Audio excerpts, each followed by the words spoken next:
હવે merry Christmas વાળા આપણે આપણો તહેવાર ઉજવવાનો હોય. ક્રિસમસ આપણો તહેવાર છે તો કોનો તહેવાર છે? હાલ મમ્મીને પૂછી. હાલ જા. એમાં હું મમ્મીને પૂછવાનું હોય? એ તો ખ્રિસ્તીનો તહેવાર છે. મને વિશ્વાસ ન આવતો તારો પર. તું ખોટું બોલશો. હાલ મમ્મીને જઈને પૂછી.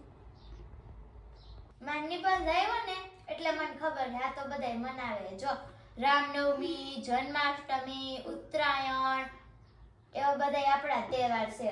ઈ તો બધાય વિદેશના હે. ઓલા તું કેતો હોય ને ઈ.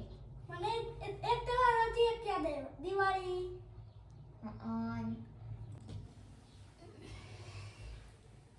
Mummy merry Christmas. તો તારી કિસમિસ તારી પાસે રાખની ક્રિસમસ વાળો કેમ? ઈ કે આપણો તહેવાર છે ધીરે ધીરે હવે હું વાપરતી હતી.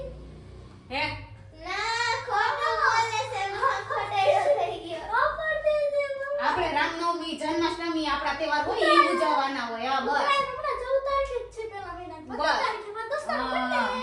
ત્યારે ઉજવવાની હોય. આપણા તહેવાર ઉજવવાના, બહારના તહેવાર નહીં. શું છે ઓકે. ઈ તો બધાય પ્રાઇવેટ સ્કૂલ વાળા મનાવે છે ને એટલે ક્રિસમસના ડ્રેસ લેવડાવે ને એની ટોપિયું પહેરાવે ને એના તમને બધુંય કરાવડાવે ને કાર્ડ બનાવડાવે ને. ઈ આપણા તહેવાર નથી. રામનવમી હોય તો હું ઈ આપણા રામ ભગવાનનો વેશ કાઢે છે ત્યાં. નહીં. કોઈ છોકરાઓને રામ બનાવે છે, કોઈ કૃષ્ણ બનાવે છે. નહીં. તો પછી આપણે શું કામ એના તહેવાર ઉજવી? મમ્મા આપણે હંમેશા આપણા જ તહેવાર ઉજવવાના. આપણે એકય તહેવાર ઉજવવાના નહીં.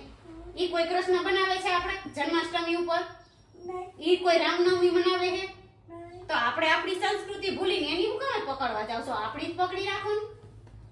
મેં કેમ કીધું? દીદી. તો હું કામ મેરી ક્રિસમસ કીધું? દીદીએ કીધું આપણો તહેવાર છે. શું આપણો તહેવાર છે? ક્રિસમસ. દીદીએ કીધું. મેં કઈ નથી કીધું. મમ્મા હા ખોટું બોલે છે. એને મારી લયો. ખોટાડી નાખ. કોઈની ક્રિસમસ કરતો ને તારી કિસમિસ કાઢી નાખી. ક્રિસમસ. હું બા મેરી કિસમિસ લઈ જા. ક્રિસમસ.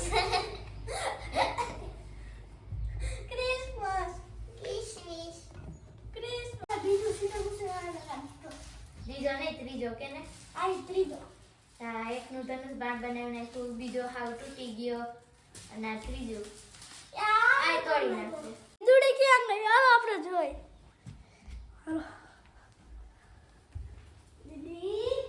હા કાઈ કરે છે? મમ્મી જો તો હું ખાઈ છે. હું કરીને ખાઈ લેતો. મમ્મી આ ચોરી કરીને કઈ ખાય છે. જો આ તો ભજીયા હે. ભજીયા મમ્મી એમ જો હું કહી દીધો. મમ્મીની નવી રેસિપી ભજીયા ઢોકળા.